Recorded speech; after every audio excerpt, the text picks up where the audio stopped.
मणिपुर से फरार देश के प्रधानमंत्री नरेंद्र मोदी कल अचानक सीजेआई के घर पे देखे गए, यानी chief justice of India Chandrachud के घर पे देखे गए एक पूजा के कार्यक्रम में। गणेश जी की आरती हो रही थी। कुछ सेकंड्स का वीडियो उन्होंने खुद ही शेयर किया है। चंद्रचूड़ जी के परिवार के साथ मिलकर भगवान गणेश की आरती कर रहे थे। देश अचानक चौंक गया, खलबली मच गई, हड़कंप मच गया। डाबर मीडिया, गोदी मीडिया, सुपारी मीडिया किस तरह से इस बात को दिखाएगा यह आपको पहले से पता है, लेकिन सोशल मीडिया में धमाल मचा हुआ है इस बात का कि आखिर ये कैसे हो गया। मैंने कहा मणिपुर से फरार नरेंद्र मोदी, मतलब मणिपुर के मुद्दे से फरार नरेंद्र मोदी। मेरे कहने का अर्थ यह है नरेंद्र मोदी मणिपुर के मुद्दे से भाग रहे हैं। खैर, सिर्फ मणिपुर के मुद्दे से नहीं भाग रहे हैं, मणिपुर की समस्याओं से नहीं भाग रहे हैं, मणिपुर को जलता हुआ छोड़कर नहीं भाग रहे हैं। नरेंद्र मोदी देश को अडानी और माधवी के हवाले करके, देश को लूटने के लिए अडानी और माधवी के हवाले करके भाग रहे हैं, फरार हैं। तो दिखे कहां? चंद्रचूड़ के घर। चलिए, इसकी अलग अलग तरह से लोगों ने व्याख्या की है। आप जानते हैं मेरी व्याख्या कुछ अलग हटकर होती है। मेरे दोस्त, यह मुद्दा ऐसा नहीं है, यह बात ऐसी नहीं है जिसे यूं ही छोड़ा जाए। मैं इस तरह के छोटी बातों पर बातें कम करता हूं, फिर भी यह छोटी बात नहीं है, बहुत बड़ी बात है। और बड़ी बात इसलिए नहीं है कि जो सोशल मीडिया के जरिए आपके सामने रखा जा रहा है, इसलिए नहीं है बड़ी बात। बड़ी बात इसलिए है कि नरेंद्र मोदी फरार चल रहे हैं, यानी भाग रहे हैं, यानी भागते फिर रहे हैं, छुपने की जगह तलाश कर रहे हैं। और उन्होंने छुपने की जगह सीजेआई का घर चुना। चलिए, इसके अलग अलग तरह से लोगों की अपने अपने विचार हैं, उसके अनुसार आपके सामने व्याख्या रखी गई। मेरा मानना कुछ और है। नरेंद्र मोदी अपने आप को बचाने के लिए, अपना पाप धोने के लिए, और कुछ यूं कह सकते हैं कि कुछ और पाप करने का समय लेने के लिए नरेंद्र मोदी सीजेआई के घर पहुंचे। आपने देखा होगा कि उन्होंने वो टोपी लगाई जो महाराष्ट्र में स्पेशली लगाई जाती है। वैसे नेता लोग तो लगाते हैं ऐसे, लेकिन ज्यादातर महाराष्ट्र में आम लोगों में ये टोपी प्रसिद्ध है और लगाते हैं। ठीक है, यानी इनडायरेक्टली सीजेआई के घर जाकर के भगवान गणेश की आरती करते हुए महाराष्ट्र में बहुचर्चित टोपी लगाकर महाराष्ट्र के लोगों को लुभाने की कोशिश कर रहे हैं, वोट मांगने की। वोट से उनके कोई मतलब नहीं है, उससे कुछ होने जाने वाला नहीं है, अपने आप को बचाने की। क्योंकि उधर बीजेपी तलवार ताने बैठी हुई है, उससे हटके और उससे बढ़ के आरएसएस यानी मोहन भागवत डंडा लेके घूम रहे हैं और मोदी को ढूंढ रहे हैं। कैसे? आप अच्छी तरह जानते हैं कैसी कैसी बातें, कैसे कैसे तंज, कैसे कैसे व्यंग कस रहे हैं मोहन भागवत। वैसे मोहन भागवत व्यंग ही कर सकते हैं। व्यंग और खास करके ताना देने की आदतें औरतों में होती हैं, व्यंग करने की, और वो बखूबी, मतलब ये आदत प्रचुर मात्रा में मोहन भागवत के अंदर है। वो क्या है ये मैं नहीं जानता, लेकिन जो आदत है वो सामने दिख रहा है। अब आते हैं नरेंद्र मोदी पर। नरेंद्र मोदी सीजेआई के घर पे क्यों गए? एक पक्ष तो मैंने आपको बताया कि महाराष्ट्र को संदेश देना चाहते थे, एक तरह से इनडायरेक्टली वोट मांगना चाहते थे। आप पैरों में गिरकर माफी मांग चुके हैं, क्योंकि अपने भ्रष्टाचार की सबसे बड़ी मिसाल नरेंद्र मोदी महाराष्ट्र में कायम कर चुके हैं। एक तो वो बात थी राजनैतिक, और उसका मकसद यह था कि कम से कम महाराष्ट्र वगैरह तक अगर वो जीते थोड़े बहुत महाराष्ट्र जीत जाए या कुछ कहीं कुछ और मिल जाए उनको, तो अपने आप को बचा सके। दूसरी बात, सीजेआई के घर जाकर के नरेंद्र मोदी खुद उस तस्वीर को अपने सोशल मीडिया पे शेयर करते हैं, मतलब वो कुछ कहना चाहते हैं, किसी को संदेश देना चाहते हैं। मेरा अपना तर्क है वो अपने आप को बचाने के लिए गए हैं, जो कि संभव नहीं है, वो बच नहीं पाएंगे। CJI chief justice of India Chandrachud की क्या बात करूं, वो कहां से उन्हें बचा पाएंगे, वो क्या बचा पाएंगे। जिसकी आरती वहां जाकर वो उतार रहे हैं भगवान गणेश, वो भी नहीं नरेंद्र मोदी को बचा पाएंगे।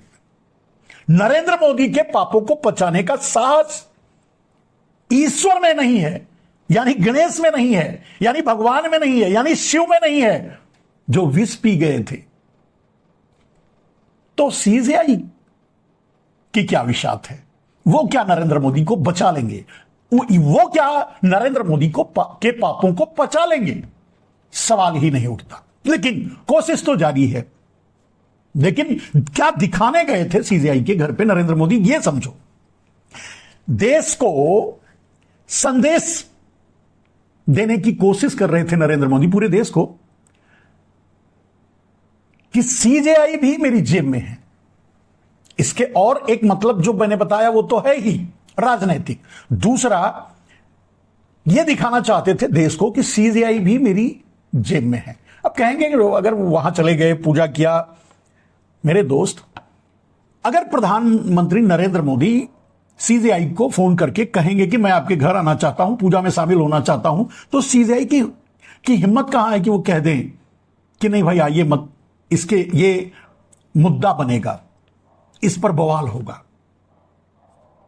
और ये बात सीजेआई भी जानते हैं, ये बात नरेंद्र मोदी सबसे ज्यादा अच्छी तरह से जानते हैं कि इस पर बवाल होगा। और नरेंद्र मोदी यही तो चाहते हैं कि इस पर बवाल हो। अरे कुछ दिनों तक तो, एक दिन दो दिन जो भी, कुछ दिनों तक तो कम से कम पवन खेरा का प्रेस कॉन्फ्रेंस रुके, लोगों का ध्यान माधवी बुच और अडानी के डकैती से हटे, नरेंद्र मोदी के षड्यंत्र और भ्रष्टाचार से लोगों का ध्यान बटे। यही तो चाहते थे नरेंद्र मोदी, और इसी के लिए गए थे। सिर्फ यही नहीं, और भी बहुत कुछ है मेरे दोस्त। दिखाना चाहते थे नरेंद्र मोदी आरएसएस को मेरी ताकत क्या है।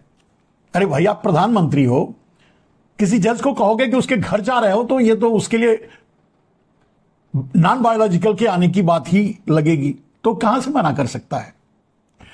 सीजेआई के घर जाकर के मोदी जी देश को दिखाना चाहते थे, अपने बारे में, अपनी ताकत का एहसास कराना चाहते थे। खास करके आरएसएस जो उनके विरोध में खड़ा है, स्पेशली मोहन भागवत को बताना चाहते थे कि देखिए, मैं सीजेआई के बगल में, सीजेआई के साथ आरती कर रहा हूं, भगवान की पूजा कर रहा हूं। कितना गहरा संबंध है, कितनी गठजोड़ है, अंदर तक कितनी घुसपैठ है। देख लो, ब्यूरोक्रेसी वालों, सिस्टम वालों जो भारत के, जिसे आजकल राहुल गांधी या कांग्रेस ये बताने में लगी है कि सरकार बदलेगी तो हम किसी को नहीं छोड़ेंगे। मेरी ताकत का एहसास कर लो। देखिए, मैं सीजेआई के घर पे हूं। देख लो, पूरे देश वालों, खास करके 80 करोड़ वो लोग देख लो जो भीख का कटोरा लेकर के खड़े हो। मेरी ताकत का एहसास कर लो, मेरे प्रभाव का एहसास कर लो। खैर, इस तरह से नरेंद्र मोदी बहुत से लोगों को संदेश देना चाहते थे। मूल संदेश यही था कि कुछ दिनों के लिए यह मुद्दा बने, लोग आवाज उठाएं और कम से कम उनके पापों पर बात होनी बंद हो जाए। नाक में दम हो रखा है उनके, इसके लिए नरेंद्र मोदी सीजेआई के घर चले गए जबरदस्ती। ऐसे ही जबरदस्ती वो हर जगह चले जाते हैं, पाकिस्तान भी चले जाते हैं। ये तो सीजेआई का घर है, कोई बड़ी बात नहीं है। लेकिन कोई फायदा नहीं है नरेंद्र मोदी जी। आपके पापों का बोझ उठाने की हिम्मत सीजेआई में नहीं है। आपके पापों को छुपाने और दबाने की हिम्मत सीजेआई में नहीं है। हिम्मत ही छोड़ दीजिए, पावर ही नहीं है, ताकत ही नहीं है। सीजेआई भगवान नहीं है, वो भी कानून के नीचे हैं। जिस कानून से आप भाग रहे हो, जिस संविधान से आप भाग रहे हो, जिस संविधान को आप खत्म करने पर लगे हुए हो, उस संविधान से सीजेआई भी बंधे हुए हैं। वो आपकी कोई मदद नहीं करेंगे, कर पाएंगे। आपको आपके पापों के साथ अपने घर में नहीं छुपा पाएंगे।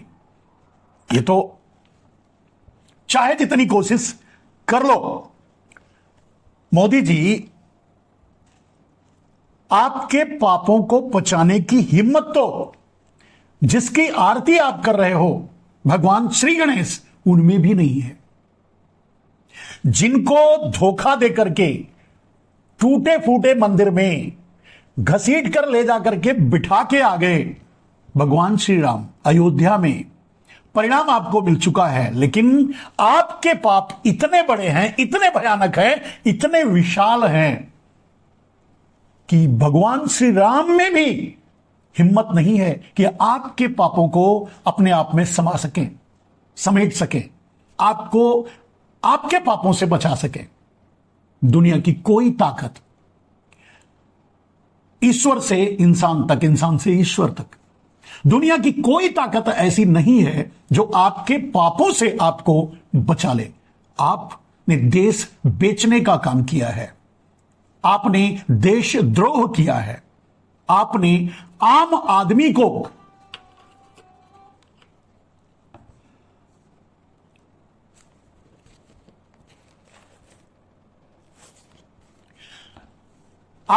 आम आदमी को ठगा है, आम आदमी को धोखा दिया है, आम आदमी से उनकी खुशी छीनी है, उन्हें महंगाई में ढकेल करके उनकी जेबें काटी है, उन्हें बेरोजगारी में ढकेल करके उनके सपनों को तोड़ा है, उनके मंसूबों को तोड़ा है, उनकी उड़ान को रोकने के लिए उनके पथ पर कतर दिए हैं।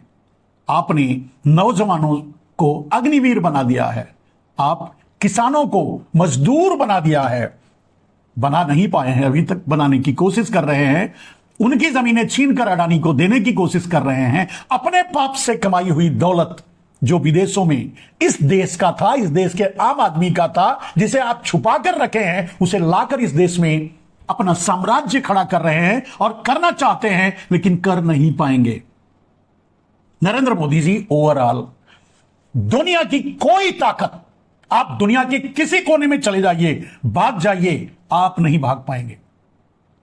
आपका गंतव्य, आपकी मंजिल है तिहाड़ जेल। आपने जो पाप इस देश के साथ किया है, उसकी कीमत आपको चुकानी पड़ेगी।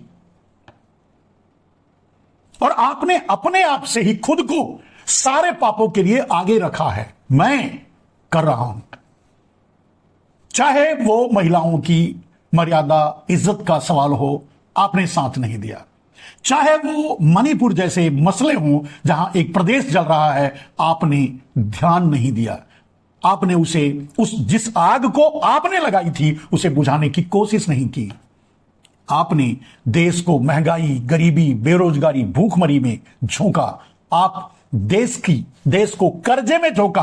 कर्जा लेकर के आपने उस पैसे का क्या किया, आपके पास हिसाब नहीं है। मोदी जी, ऐसे पाप किए हैं। 2001 से गोधरा कांड से लेकर के जो रिकॉर्डेड है, पुलवामा तक या उसके बाद भी ऐसे पाप किए हैं जिस पर ईश्वर भी हाथ खड़ा कर देगा आपको बचाने के लिए, आपको बचाने से। तो सीजेआई की क्या औकात है? वो भी संविधान से बंधे हैं, जिस संविधान से आप भाग रहे हैं।